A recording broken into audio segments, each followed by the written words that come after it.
Hey everyone, welcome to my channel. My name is Wade Richard. Today we're going to dive into probably one of the most important skills for any type of musicianship, but especially guitars, and that is ear training. If you really want to increase your ability and your skills as a guitar player, you have to train your ears as much as you train your hands to play. So stick around and we're going to go through how to do this step by step.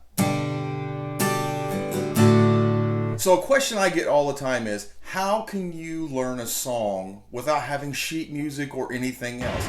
I don't know. It's called ear training. So what exactly is ear training?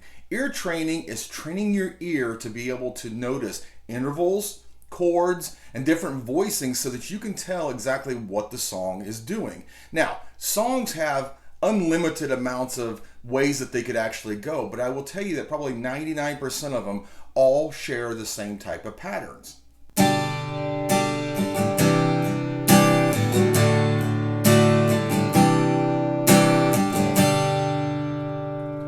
So with chords, you've got a number of different chords within a key. And so the most common chord progression is probably going to be a 1 to a 4 to a 5. Now when I say 1, 4, 5, I'm going to put a chart up here so you can see exactly what I'm talking about. So we're actually in the key of G. So you look, G is going to be 1 in this key. And if you count up, you'll see that C is the 4th, and then you see D is actually the 5th.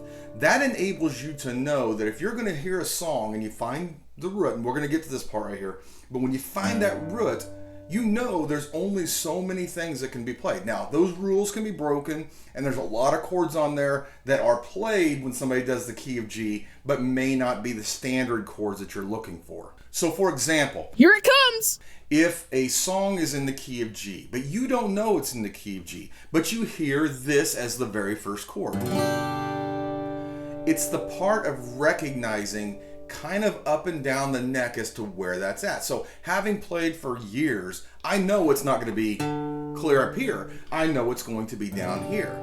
And a lot of times, guys, whenever I start out trying to figure out where a song is at, I actually let my hand go exactly where it feels it may be because it's done it so many times. It's just years of knowing exactly how the majority of the songs are strummed, the chords that they play, and the most popular chord progressions. You the man. If only it were that simple. So the first element is obviously finding the root note or tonic. Tonic will tell you what the key is. There are some songs out there that are exceptions that actually start on maybe the 4th or they start on the 5th. It just all depends. But once you have that down, you pretty much know.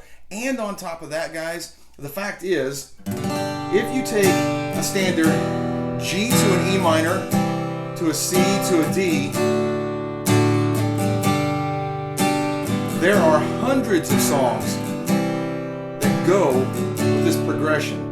And knowing that, you can also listen to the vocals. The vocals will start on the root note, but you can hear where they're swaying towards the next chord. They actually give you a hint of what the next chord is. Having said that, if I know it's in the key of G, I can guarantee you that probably I'm going to know what the next chord is going to be just based on whatever the vocals are going to be.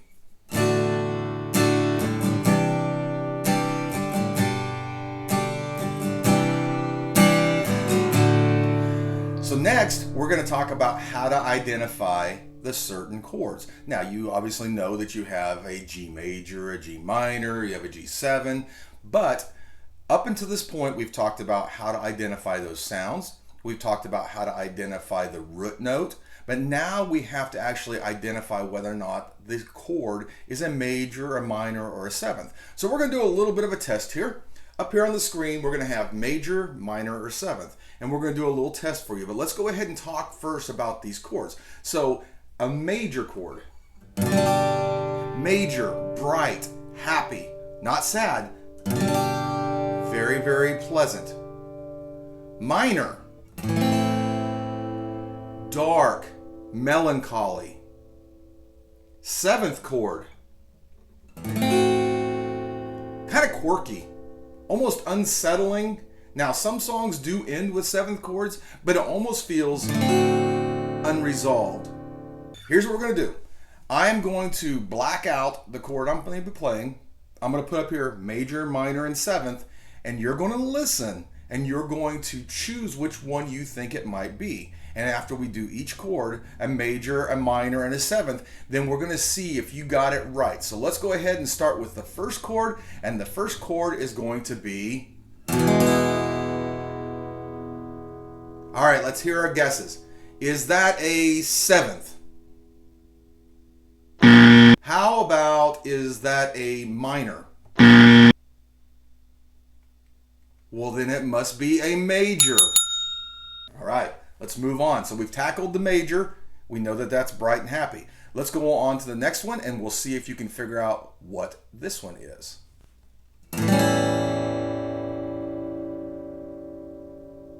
What do you think?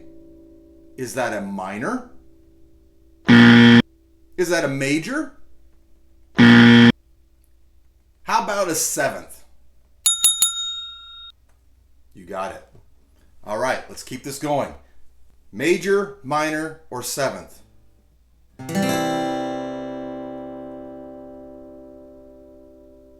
Is that a seventh? Is that maybe a minor? Or is that a major? That's right, it's a major. Let's go on to our last one here.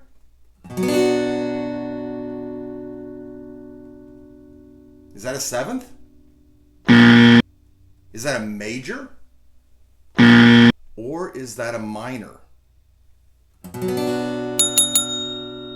That's right, it's a minor. You get that mysterious sound that comes through. So now we've talked about the sevenths, we've talked about the minors, we've talked about the majors. There are a number of different other chords out there. There are suspensions, there's diminished and everything else. But we want to focus on the main three that are used.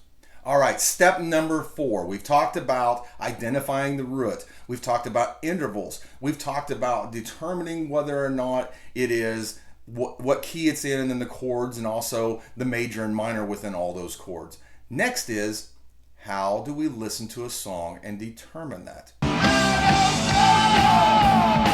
So let's just take one for instance. Let's say Happy Birthday to You. Let's say we're going to play Happy Birthday to You in the key of G.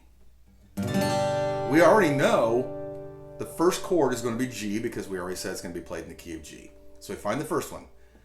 Happy birthday to you. That's going to the 5th, which would be D. Happy birthday to you. Going back to 1. Happy birthday, dear Wade. Going to the 4th, that'd be C. Happy birthday, back to the 1. 2 to the 5th. You. Again, you see 1, 4, 5.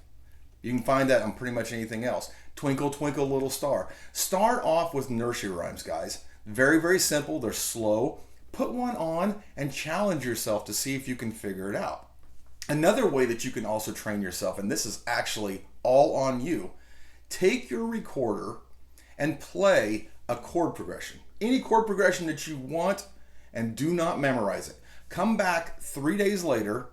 Do it on your audio recorder. Come back 3 days later and try and play along with that recording that you did. Try and figure out what those chords were that you did. Now you're just challenging yourself and you're creating as you go. As you get better with this, then when the complex melodies and the complex chord progressions come along, at least you know the basics, and then you can start searching for those other chords to be able to fulfill the entire song. Lastly, there's a couple other things you can do to actually help yourself. You can sing along with a song as you're trying to play it. You can use other songs as references, just like I did on the 4 chords that was standard.